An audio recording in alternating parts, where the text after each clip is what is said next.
yo como empleado, ¿cuáles son mis deberes? Cumplir con las funciones a las que ha sido asignado, para las que fue contratado, alguna cláusula dentro de ese contrato que de cierto modo obligue al trabajador. El Ministerio de Trabajo, ¿qué papel juega en ese sentido? Pues se pueden arreglar sin tener que llegar al Ministerio de Trabajo, pero la función principal del Ministerio de Trabajo es... El empleado siempre sale perdiendo porque el Ministerio de Trabajo se va a favor del empleador. ¿Qué tan cierto es eso? Pues entonces ahí no le tocarían sus prestaciones. Y la empresa tiene totalmente el derecho de poder prescindir de este contrato. ¿Es cierto que si yo renuncio, pierdo todos mis derechos? Pasa mucho, aunque no se ande escuchando, pero pasa mucho. Si una persona es encontrada sustrayendo algo de la empresa donde trabaja, ¿puedes despedir a esa persona sin ningún tipo de derechos económicos? Bienvenidos a otro episodio de HD Finanzas Plus. Yo soy Andrés Japay y como siempre estoy complacido de llevarle una presentación más de lo que tiene que ver con educación financiera. En el día de hoy tenemos un tema muy particular. Una de las cosas que regularmente hace el dominicano es trabajar. Sin embargo, a veces ignoramos que dentro de lo que tiene que ver con el trabajo, tenemos derechos y tenemos deberes. Y para ello hemos invitado a la licenciada Yanay Ramírez, quien es la CEO de Accounting Firm. La licenciada Yanay Ramírez, bienvenida. Muchas gracias, un placer para mí nuevamente estar con todos ustedes y nada, esperando que el tema que vamos a tratar hoy, derecho laboral, pues sirva mucho para toda la audiencia que nos ve y que nos escucha y que puedan pues conocer un poco más sobre el derecho laboral. Es importante, licenciada, que hablemos de eso porque a veces hay personas que son contratadas en compañías, tienen tiempo trabajando, no sabe cuáles son los derechos que le asisten y por eso la hemos traído a usted, que es una experta en estos temas. Y para iniciar, ¿qué es el derecho laboral? Con el tema del derecho en particular o en sentido general, la gente siempre tiende a pensar que solamente los abogados pues pueden conocer de estos temas y es importante resaltar que todo dominicano debe conocer no solamente sobre el derecho laboral, sino también sobre la ley de seguridad social. Entonces, para hablar del derecho laboral tendríamos que mencionar la ley 1692, que fue promulgada el 29 de mayo del 1992, y esta es la que regula. Entonces, el derecho laboral es lo que regula las relaciones que existen entre empleados y entre empleadores y trabajadores. Para regular esa relación que existe entre esos dos personajes, esa rama del derecho es la que se encarga de esa parte. En ese sentido, sabemos que el empleador tiene compromisos y tiene responsabilidades con el empleado. Ahora, yo como empleado, ¿cuáles son mis deberes? Bueno, dentro de los deberes, según lo que establece el Código Laboral, se encuentra obviamente respetar implícitamente el contrato laboral que ha sido firmado previamente con conocimiento de ambas partes. También está cumplir con las funciones a las que ha sido asignado, para las que fue contratado, cumplir con el horario, obviamente reglamental, sin exceder lo que establece la ley, que son 44 horas a la semana, y ya partiendo de ahí pues se tomarían las horas extras y horas extraordinarias, y obviamente cumplir con las políticas internas de la empresa. Es importante resaltar, en cuanto al derecho laboral, como dije al principio, regula esa relación, pero cada empresa tiene políticas internas que son explicadas al momento de firmar un contrato laboral. Entonces, dentro de esas obligaciones que tiene o ese deber que tiene el empleado, se encuentran esas políticas, también respetarlas. Bueno, hay un detalle, licenciada, y es que he visto personas quejándose de que su compromiso de labor son 44 horas a la semana. Sin embargo, en la empresa donde trabajan le asignan horas extras de trabajo, pero no se lo pagan. En ese sentido, ¿qué obligaciones entonces tiene el empleador con ese empleado que está en esas condiciones? Bueno, el Código Laboral realmente hace mucho énfasis en que el contrato laboral sea implícitamente escrito para evitar cualquier tipo de confusión. Obviamente, dentro de los contratos laborales, por lo general las empresas siempre se cuidan mucho en ese aspecto y lo que hacen es que establecen que alguna cláusula dentro de ese contrato que de cierto modo obligue al trabajador a que pueda ser flexible en cuanto a algunos horarios. Dentro de las políticas de la empresa muchas veces no se encuentra el cálculo de las horas extras, sino más bien que se apela a la conciencia y al compromiso, sentido de pertenencia de ese empleador para con esa empresa. Entonces, siempre es importante ver cuáles fueron las condiciones bajo las que el empleado firmó ese contrato y qué establece el contrato per se. Por eso hay personas que luego de que firman un contrato, si no lo leen, pues entonces llegan las quejas. Cuando se dan esos conflictos entre empleados y empleadores, en este caso, el Ministerio de Trabajo, ¿qué papel juega en ese sentido? Bueno, el Ministerio de Trabajo es la entidad encargada de ser mediadora en estas situaciones. Es mediadora y también funge como inspectora de los procesos y de la relación laboral entre el trabajador y el empleador. Entonces, siempre que haya cualquier tipo de situación, ojo, que no se pueda manejar a lo interno de la empresa, porque no es que cualquier tema que se dé de desacuerdo hay que llevarlo al Ministerio de Trabajo. Hay situaciones que obviamente trabajándolas con el equipo encargado de esa institución, pues se pueden arreglar sin tener que llegar al Ministerio de Trabajo. Pero la función principal del Ministerio de Trabajo es mediar y sobre todo inspeccionar que las condiciones laborales sean las más justas, tanto para el empleador como para el empleado. Es común escuchar personas que dicen que cuando se trata de un pleito o un conflicto, vamos a decir, entre empleador y empleado, el empleado siempre sale perdiendo porque el Ministerio de Trabajo se va a favor del empleador. ¿Qué tan cierto es eso? Bueno, esta parte va a depender mucho del conocimiento que tenga el empleado sobre el Código Laboral. Por eso, cuando iniciamos esta conversación, pues hice énfasis en que todo dominicano debe conocer sobre el Código Laboral implícitamente y sobre la Ley de Derecho, a la Seguridad Social. 8701, Ley de Seguridad Social, y Ley 1692, que es la que regula el derecho laboral aquí en nuestro país. Entonces, partiendo de ese punto, es importante que se conozcan estas leyes, que las personas puedan tener acceso a ellas, porque lo tienen, están en todos los supermercados, la pueden encontrar de forma digital también. ¿Para qué? Para que de esa forma puedan conocer cuáles son los derechos que tienen y obviamente siempre leer el contrato laboral. Si leen el contrato laboral antes de firmarlo, pueden hacer cualquier tipo de sugerencia sobre cambios de los que ellos no estén de acuerdo. Y entonces, en esa parte, yo creo que el conocimiento, como dicen por ahí, es poder. Si el empleado conoce sobre el derecho laboral y sobre el Código Laboral implícitamente y tiene pruebas contundentes, evidencia sólida que puedan refutar cualquier situación que se haya dado en la empresa, pues no hay una razón de por qué no tenga que ganar, por decirlo de alguna forma. Cuando se va a firmar un contrato de trabajo, ¿qué elementos importantes no pueden faltar en un contrato? Bueno, en el contrato de trabajo lo principal que no debe faltar son los personajes principales. Obviamente, el nombre completo, todos los datos del empleado, los datos del empleador. Debe ahí también estar implícitamente cuáles serán las obligaciones y cuáles serán las funciones de ese empleado dentro de la empresa, el horario, el salario que va a devengar ese empleado, también cuáles van a ser las obligaciones del empleador para con el empleado. Entonces, todos esos puntos deben estar ahí. ¿Cuáles serán los beneficios de los que va a gozar el empleado durante esté ejerciendo esas funciones dentro de esa empresa? Y siempre tomar en cuenta que hay que leer para conocer todos esos elementos dentro de ese contrato y así evitar que se esté violando algunos de los estatutos que ya han sido emitidos en el Código Laboral. Una empresa que se preste a contratar personas ilegal o indocumentadas, ¿tiene alguna consecuencia en términos legales? Sí, claro que sí. De hecho, está implícitamente prohibido por la Ley General de Migración, en su artículo 135, que se contraten personas con estatus migratorio irregular.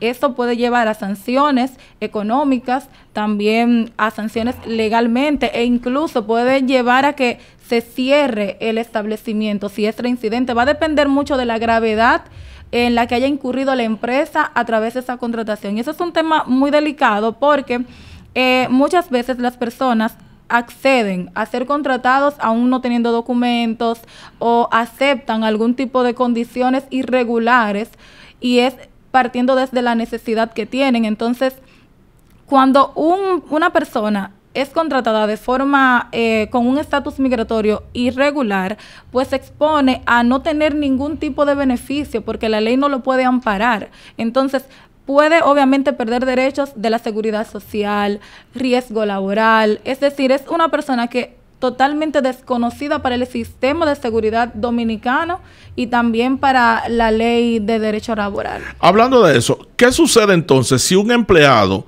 no tiene un contrato escrito, pero lleva tiempo trabajando en una empresa? A la hora de salir, ¿pierde sus derechos por no haber firmado un contrato al inicio?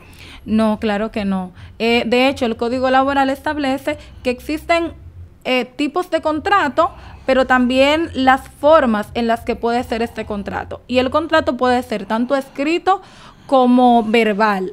Obviamente siempre hacemos énfasis en que sea escrito para evitar confusiones y conflictos a futuro, pero siempre y cuando existe evidencia sólida que pueda corroborar que esa persona ha estado laborando en esa empresa, ya sea a través de fotografías, incluso la ley también considera que si existen testigos que puedan corroborar de que esa persona estuvo laborando ahí, claro que no pierde sus derechos. Siempre que haya una actividad y que se dé una relación de subordinación, es decir, yo estoy ejerciendo una función y tengo una persona que es quien manda sobre mí, por lo menos en el ámbito laboral, entonces se habla de subordinación. Y si hay esa relación de subordinación, pues es una función laboral y es un trabajo. ¿Es lo mismo ser empleado o ser contratista independiente o qué derecho le asiste a cada uno?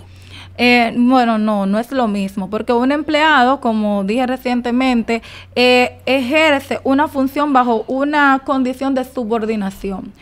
Aparte de que hay muchos aspectos, como por ejemplo el salario fijo que tiene, del que goza un empleado, también está el tema de tener derecho a la regalía pascual, vacaciones y demás. En el caso de los contratistas independientes, nacen y llegan a la empresa fruto de una necesidad momentánea que tiene la empresa. Entonces, la empresa contrata sus servicios, muchas veces no mediante ningún tipo de contrato escrito, contrata sus servicios para resolver esa situación que tiene en el momento y listo. Pero el contratista independiente no tiene ni obligación de cumplir con un horario, no devenga un salario fijo, más bien es el valor que tenga o lo que valga el servicio prestado. Entonces, esas son las diferencias, no son lo mismo. Obviamente, el empleado trabaja bajo una condición de subordinación y devenga un salario fijo, por ponerlo de la manera más fácil. Mientras que el contratista, pues, brinda un servicio de forma general y la empresa en ese momento tiene la necesidad y adquiere esos servicios. En cuanto a lo que tiene que ver con beneficios, ¿cuáles son los beneficios básicos que debe recibir cada empleado que está establecido por ley? Esa parte la vemos mucho en las vacantes, beneficios de ley, cuando uno está buscando trabajo y demás. Entonces, dentro de esos beneficios de ley, la gente siempre piensa que solamente es tener derecho a la seguridad social y no necesariamente. También está la parte de tener derecho a la regalía pascual, derecho a sus vacaciones, derecho a licencias médicas, tanto de maternidad como de paternidad. Entonces, esos son derechos que también el empleado puede tener y de los que puede gozar. También está el hecho de las bonificaciones y demás incentivos. Si la empresa pues trabaja con las políticas internas de la empresa, si consideran o si se manejan de esa forma, pues también entran dentro de los beneficios establecidos por el Código Laboral. Si yo trabajo en alguna empresa por varios años y llega un momento que me van a desvincular, ya sea que yo tenía contrato escrito o no, pero a la hora de desvincularme no quieren darme mis prestaciones laborales, ¿qué puedo hacer yo en este caso como empleado para poder conseguir mis prestaciones?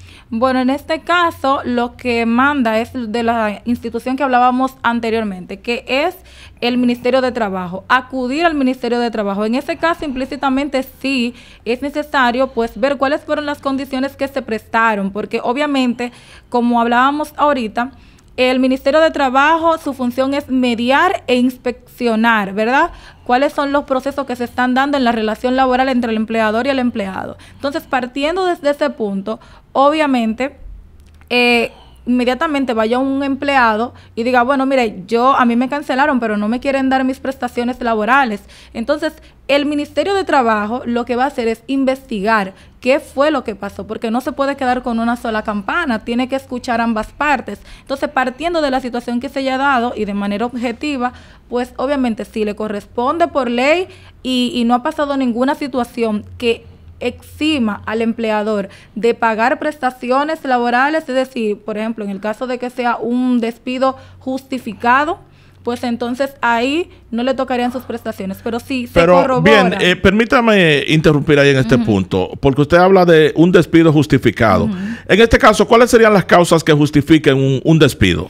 Bueno, se dan muchos casos. Dentro de los principales que podemos ver es cuando faltan a las políticas internas de la empresa, dígase que no cumple con los horarios, dentro de eso también que no está cumpliendo con sus funciones para las que ha sido contratado. También está la ausencia 3 días consecutivos, que se considera abandono de trabajo. Entonces, también está el tema del robo, que se da mucho en algunas empresas, el tema del robo, manejo ilícito de los fondos, inadecuado. Entonces, esas son causas justificables.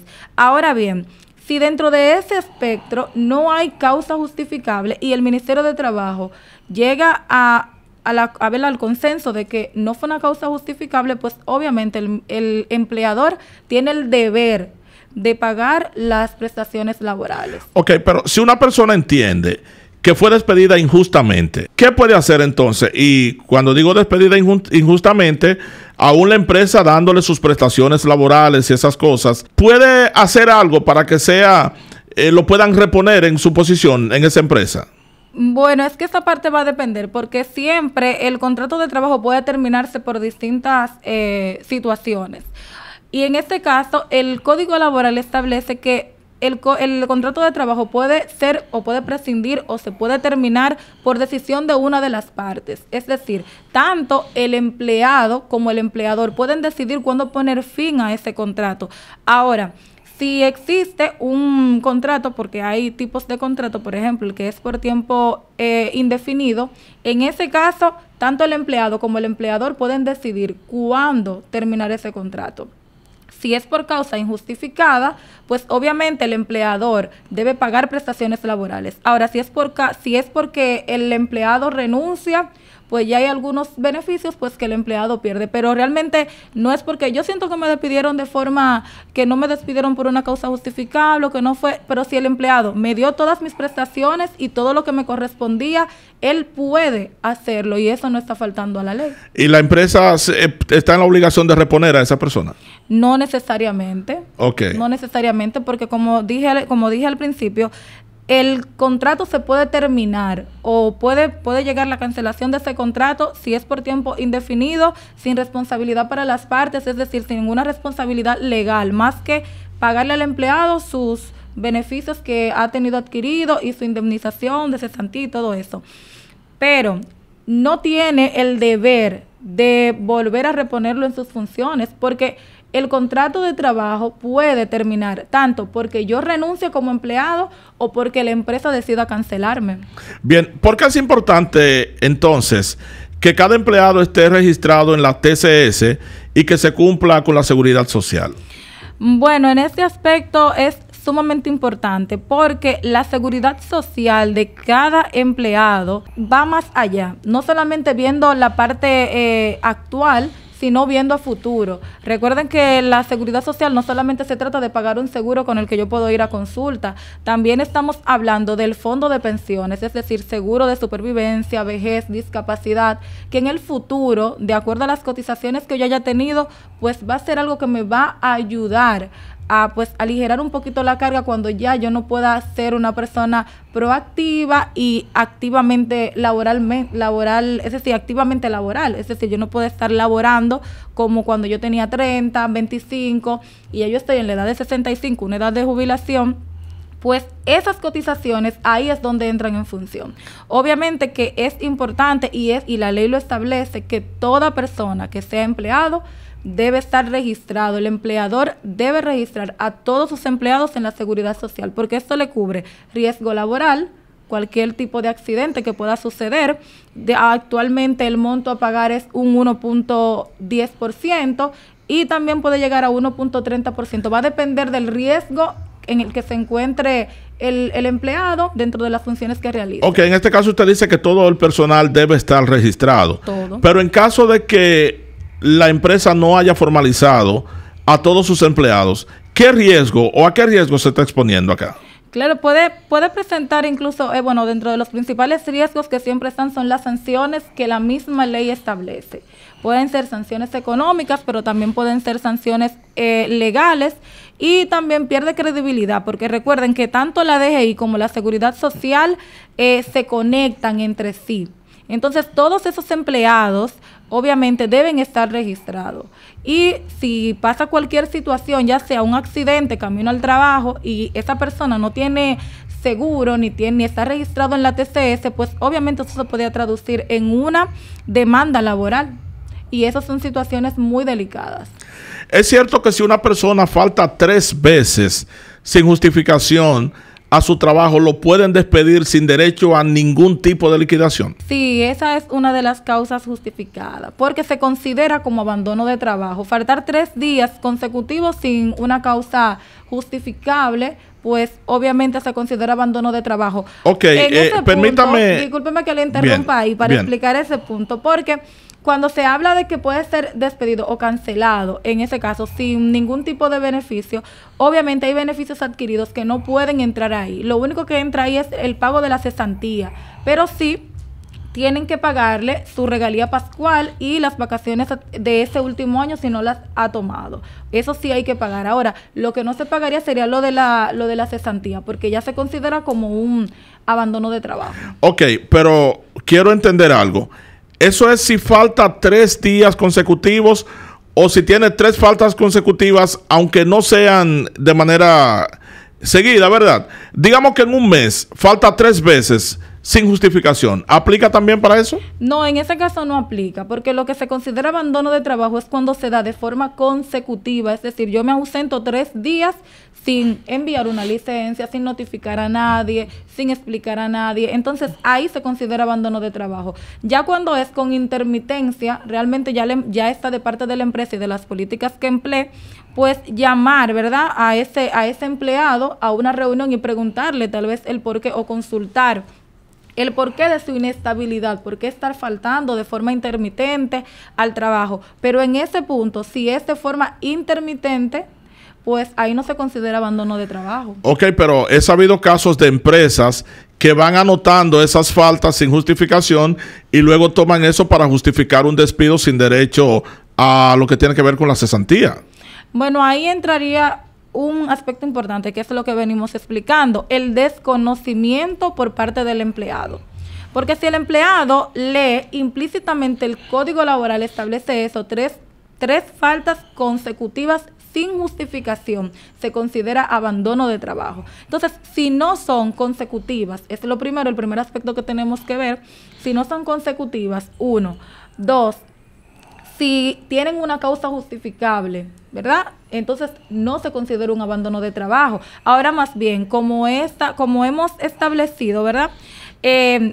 Obviamente pasan situaciones y la empresa, como dijimos al principio, tiene totalmente el derecho de poder prescindir de ese contrato, a menos que haya sido por un tiempo definido. Por ejemplo, me contratan, pero mi contrato se tiene que terminar el 31 de diciembre. Si me despiden o me cancelan o el empleador decide terminar ese contrato antes de tiempo, pues siempre los contratos contienen ciertas cláusulas. ¿Cuáles serían las responsabilidades? ¿Cuáles serían las penalidades de terminar ese contrato antes de tiempo? ¿Cuáles serían las responsabilidades y obligaciones del empleador de él terminar ese contrato antes de la fecha establecida? Pero si es indefinido, cualquiera de las partes que tome la decisión de terminar el contrato lo puede hacer simplemente cumpliendo con los beneficios de ley que ha adquirido el empleado. Bueno, hay algunas empresas que suelen poner amonestaciones, es decir, Faltaste hoy, tiene una amonestación.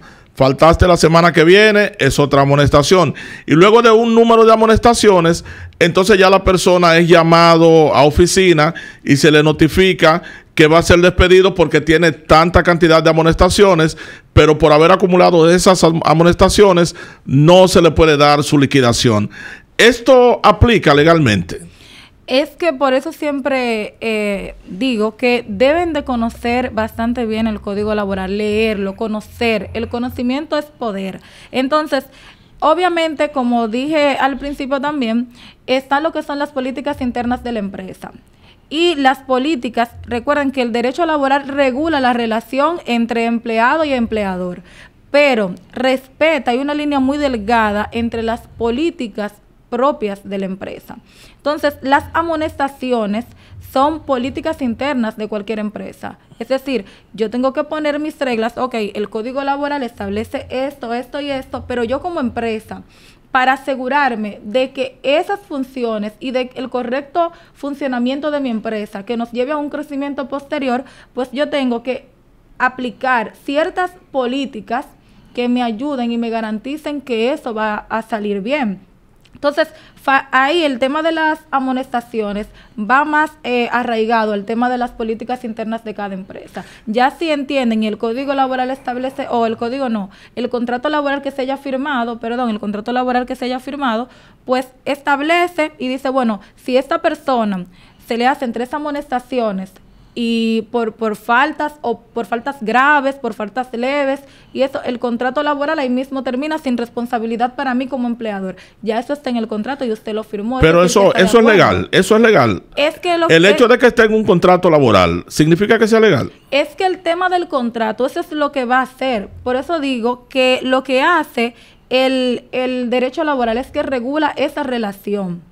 Ahora bien, las políticas internas de la empresa nunca pueden ir en contra de la ley, obviamente, pero sí se pueden salvaguardar. Y si ese empleado está faltando al compromiso que ha adquirido y todo eso, eso pasa mucho también cuando el empleado, por ejemplo, es contratado para ciertas funciones y hay una cláusula pequeña que dice que siempre que sea necesario, si nosotros necesitamos de sus servicios, de que se extiende el horario y demás, usted tiene que aceptar. Si usted se niega, usted está faltando a las políticas de la empresa y la empresa puede prescindir de sus servicios, obviamente sin faltar a lo que establece la ley, que es otorgar sus prestaciones. No prestaciones en el tema de la cesantía, pero sí el tema de las vacaciones y regalía pascual. Ok, eso es correcto. Sin embargo, hay algo que se da y es que a veces hay personas que no quieren trabajar en una empresa y ya quieren que lo despidan y se pueden hacer un sinnúmero de cosas para que lo despidan porque no quiere irse, como dice el dominicano, y que no le den su chelito. Sí. Pero hay empresas que se dan cuenta que esa persona se quiere ir, por más dificultades, por más faltas y por más cosas que haga ese empleado, no lo despiden. ¿Cómo le llamamos a ese juego? ¿El juego del gato y el ratón? ¿O cómo le llamamos a eso? Bueno, yo pienso que eso va a depender mucho de, primero, que no es una práctica correcta por parte del empleado, porque realmente si usted tiene la madurez para adquirir ese tipo de responsabilidades, pues entiendo que también tiene que tener la madurez para decir, bueno, yo no quiero estar aquí, yo me voy. Independientemente de que usted esté, por así decirlo, abandonando no los beneficios de ley, porque vuelvo y digo, el empleado, aunque renuncie, hay que pagarle su regalía pascual y lo único que pierde en ese sentido sería la cesantía. Okay. Pero no pierde su regalía pascual y las vacaciones si no las ha tomado obviamente del último año. Si no ha tomado vacaciones, pues hay que darle monetariamente el equivalente a sus vacaciones y hay que darle su regalía pascual. Lo único que no le va a dar el empleador o no le va a entregar es el tema de la cesantía. Entonces, entiendo que va más arraigado al sentido de responsabilidad y de la madurez que tenga la persona, pero realmente ya eso se maneja a lo interno por las políticas que tenga la empresa. Siempre voy a apelar a las políticas porque aparte del Código Laboral, existe algo paralelo en cada entidad que son las políticas internas que tenga. ¿Es cierto, licenciada, que no se puede despedir a una mujer embarazada? Y si la respuesta es sí, ¿por qué no se puede despedir? Bueno, no se puede despedir. La ley, el Código Laboral establece que no se puede despedir a una mujer en estado de gestación y no sé por qué, la gran pregunta del por qué. Porque en ese tiempo la mujer está en un estado de vulnerabilidad. Y recuerden que estamos hablando del derecho laboral. ¿Y qué es lo que hace el derecho laboral? Pues proteger tanto los derechos del empleador, pero también los derechos del empleado. Y en un estado de vulnerabilidad, dejar a una mujer embarazada desprotegida, pues eso no lo contempla la ley. Es ilegal despedir a una mujer embarazada. Ok, pero a una persona que esté enferma, ¿también es hábil para ser despedido? Todo va a depender realmente de cuáles sean las condiciones bajo las que esa persona esté enferma, si es una causa, por ejemplo, provocada por las mismas funciones que desempeña dentro de la empresa, eso ya tiene otro aspecto, pero realmente no. La ley, por ejemplo, cuando habla del sentido de vulnerabilidad de un empleado, cuida mucho esa parte. Entonces, el empleador que conoce no la cancela ni la despide, o no lo cancela ni lo despide, lo que hace es que le pone otras funciones para seguir pagándole, y también ahí entra en juego lo que es la seguridad social, que también colabora con el empleador para pagarle a esa persona que ha tenido una enfermedad, ya sea pues terminal o algo que le impida desarrollar las funciones per se. Obviamente hay otros aspectos en lo que si el empleado pues se enferma mucho, es intermitente, viene hoy pero mañana sí, entonces mañana no, entonces pasan muchas cosas y lo que hace es que va debilitando o no colabora con el crecimiento de la empresa, pues ya la empresa toma algunos aspectos importantes, lo cancela, pero le entrega todos sus beneficios. Ok, hay personas que suelen trabajar en empresas que saben que cuando la persona ya va a cumplir, el empleado va a cumplir 3 meses, hay algunas empresas que lo despiden. Y personas, para salvaguardarse de que no lo despidan, porque ya después de 3 meses comienza a adquirir derechos, hay quienes se incapacitan unos días antes de cumplir esos 3 meses para regresar cuando ya esos 3 meses se hayan cumplido. Hablábamos ahorita de del sentido de responsabilidad y de la madurez de cada persona. Esa práctica de esperar los 3 meses para regularizar o formalizar a un empleado ya no está siendo tan posible, porque la ley ya está obligando a que el empleado tenga que inmediatamente, usted tiene ya sea una pasantía, tiene cualquier persona laborando dentro de su empresa en una relación de trabajador y empleado y de empleador, pues debe pagar seguridad social. Obviamente no adquiere tal vez los mismos derechos, porque en 3 meses, si hacemos cálculos rápidos, no es mucho lo que una persona pueda adquirir, obviamente, sí, porque se toma en cuenta los cálculos, que ya para eso tendríamos que hablar otro tema sobre el cálculo de la regalía pascual y todo eso. Eso es para el próximo, para un próximo episodio. Entonces, es decir, no son muchos los derechos que adquiere realmente. Entonces, en ese punto, partiendo de ahí, hay personas que hacen esa práctica como busca de una herramienta para ver si le extienden un poquito el tiempo, pero por lo general lo que sí conserva y lo que sí debe prevalecer es la inscripción de todo personal, ya sea por un tiempo definido, ya sea por un contrato o servicio, por lo que sea, y por un contrato por tiempo indefinido, debe estar inscrito en la seguridad social, aunque a los 3 meses lo saquen. Ok, es decir que desde que usted inició la relación laboral en una empresa ya usted tiene derecho, pero en lo que corresponde a derecho a liquidación o a cesantía, eso inicia a partir de los 3 meses. Es que realmente se hace ese cálculo, pero al final no es nada lo que le toca. Sí, yo entiendo entonces, que no es nada. Adquiere derechos, por ejemplo, va a depender de lo que establezca ese contrato. Okay. Si yo, por ejemplo, vengo en calidad de pasantía, hay empresas que tienen contratos para pasantes. Sí. Los ponen a firmar para que sepan que a los 3 meses ya termina su compromiso laboral, pero adquieren derechos como el tema de la seguridad social y ese tipo de cosas. Ahora, para cesantía,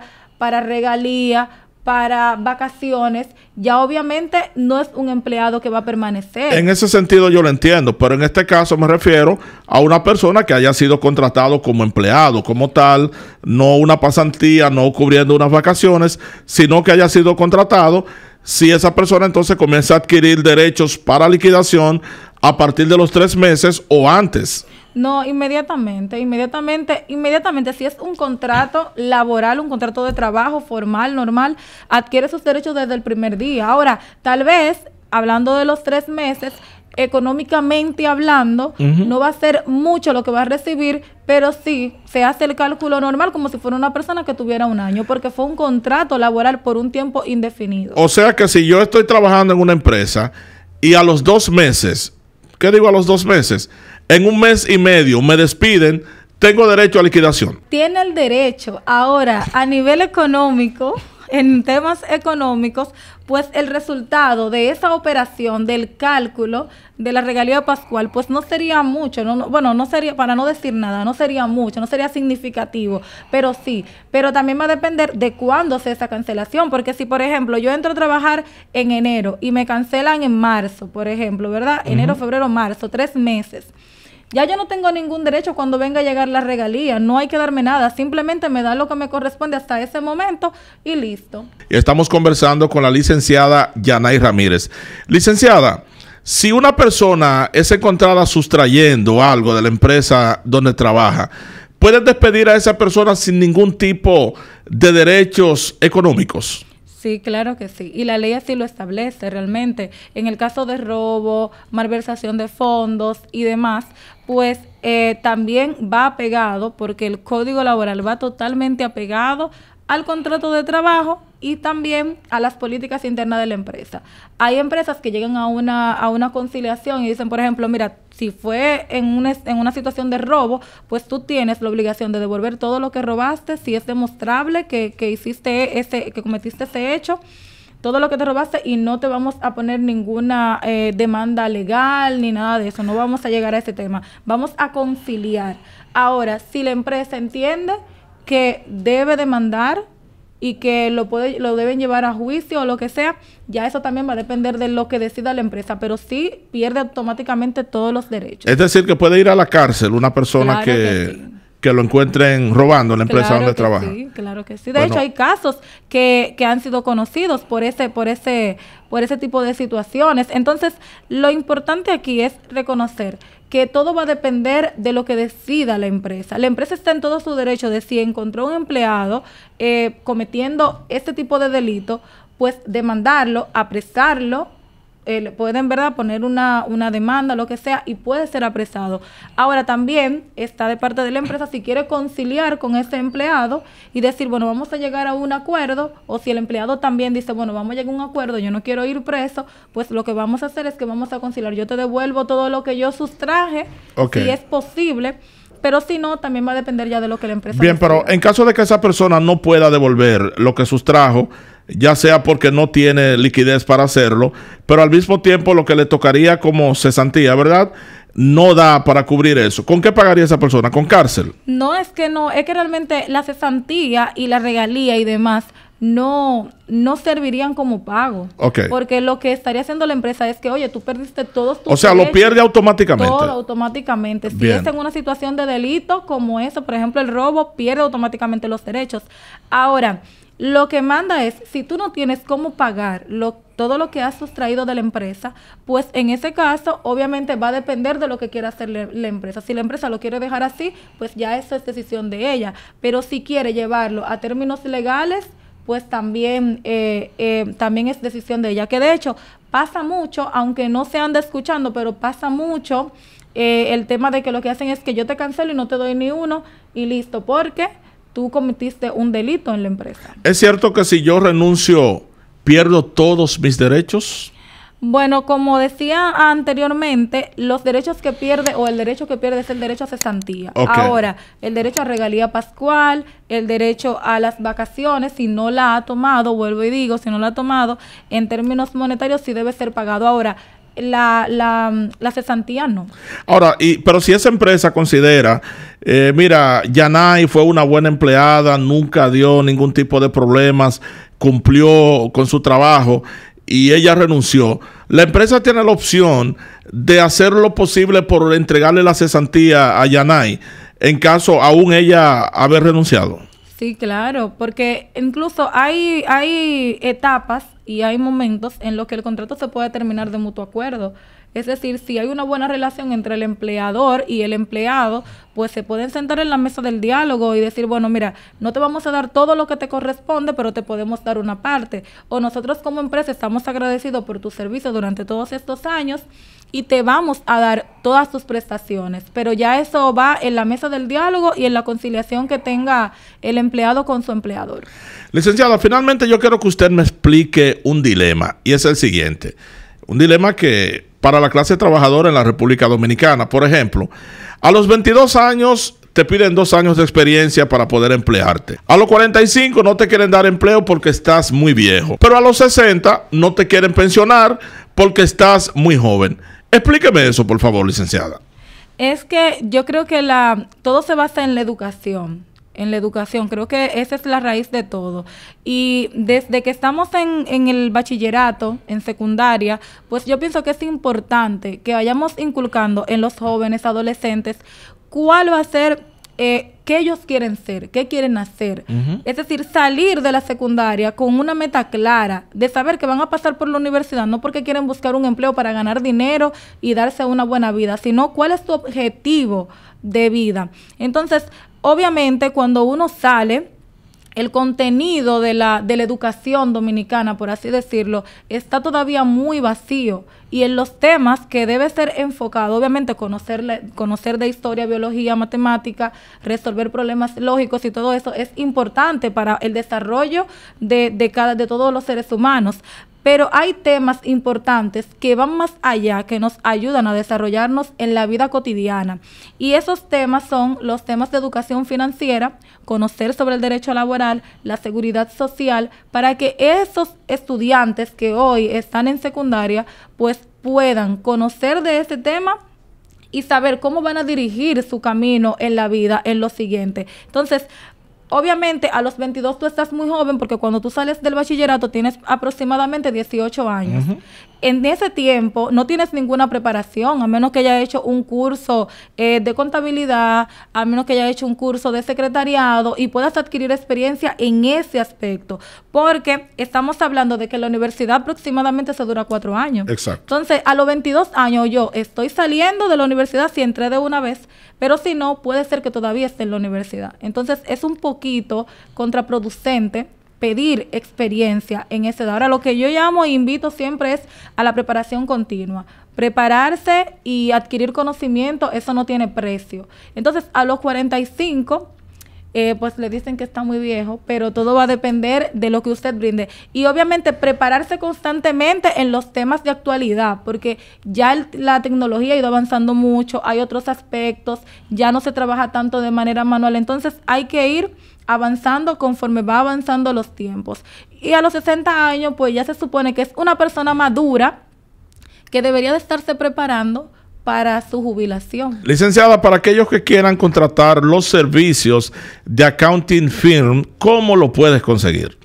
Bien, bueno, nos pueden encontrar en las redes sociales como Accounting Firma Yanay Ramírez. También nos pueden encontrar en el número de teléfono 809-842-8179 y estamos para servirles. ¿Qué tipo de servicios ofrece Accounting Firm? Bueno, estamos ofreciendo servicios de manejo de inventario, contabilidad fiscal, asesoría fiscal y financiera, también en el área de finanzas personales. También podemos brindar ese tipo de servicios. Entonces, estamos ahí brindando servicios de todo un poco. Bien, licenciada, gracias por estar con nosotros. A ustedes les invitamos a que se suscriban a nuestro canal, activen la campanita para que puedan estar activos en todo nuestro contenido. Yo soy Andrés Japay, ha sido un placer estar con ustedes en este episodio de HD Finanzas Plus. Nos vemos en la próxima, si Dios lo permite.